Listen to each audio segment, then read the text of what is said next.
So last week, the Women's National Basketball Players Association made this post about the success they had in 2025. It says here that the season set records for attendance, both in total and per game, even before the playoffs. More than 3 million fans have flocked to see stars like Asia Wilson of the Las Vegas Aces and Alyssa Thomas of the Phoenix Mercury. By many measures, it's been the most successful season in league history, but the players aren't fully sharing in that success.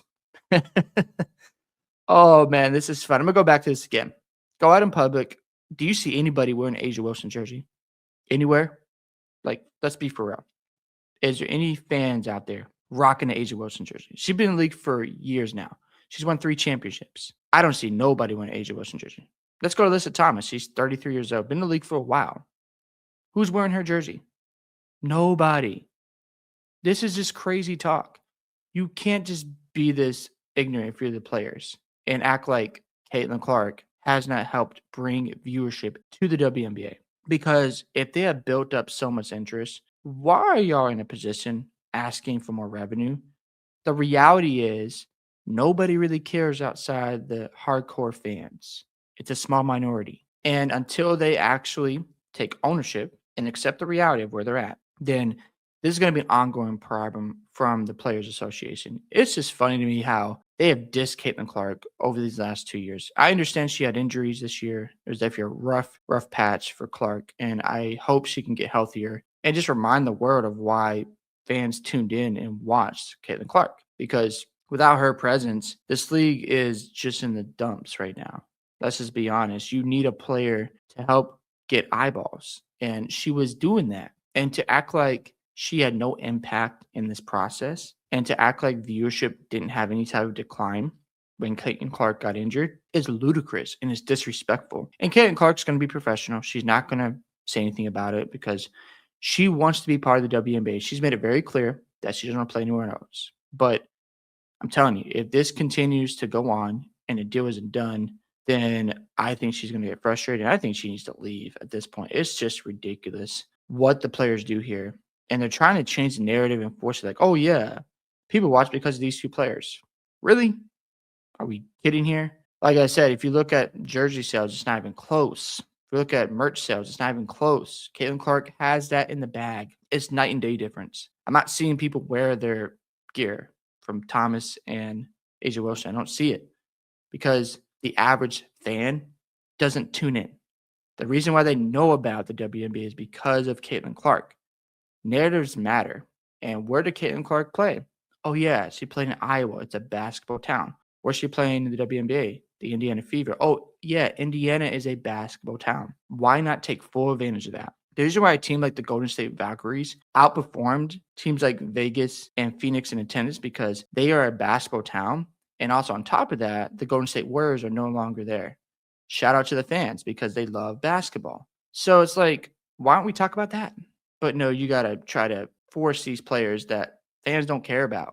I'm not saying they're not good. I'm not saying they don't have talent, but fans can't stand Alyssa Thomas because she went out there and acted like, oh, Caitlin Clark setting the assist record. And then she went out and did it. And of course, Thomas broke it recently. It's going to be hilarious if Clark breaks Alyssa Thomas's assist record. I'm going to cry. They need to get rid of the leadership here in the Players Association. Whoever's in charge, like V and Brianna Stewart, they're a joke to me. I just don't understand why they're even in these positions because they're just making things hard. As the person says here, some of us fans, when we're reading this, most of the world, when they read this, who are Asia Wilson and Alyssa Thomas? Pretty much. They don't know who these women are. What team is Alyssa Thomas on? I don't think I've ever heard of her. The league as a whole needs an adult in a room, pretty much. I generally have no idea why some of their egos won't allow them to admit Caitlin Clark's contribution. It just doesn't make any sense. Caitlin should refuse to play. The league can bargain with her and lock out every moron that follows the WNBAPA. I agree. It would be hilarious if she decides to leave the WNBA and the ratings go down the drain and you see players just begging for her to come back. You see fans like, oh, we miss Caitlin Clark. Why is she not here? It would be the funniest stuff because they don't want to admit the truth. That's why this league is a joke to people. And I want to also bring up this article from Rebecca Lobo, and she had some good points to say about the CBA. She's well respected WNBA.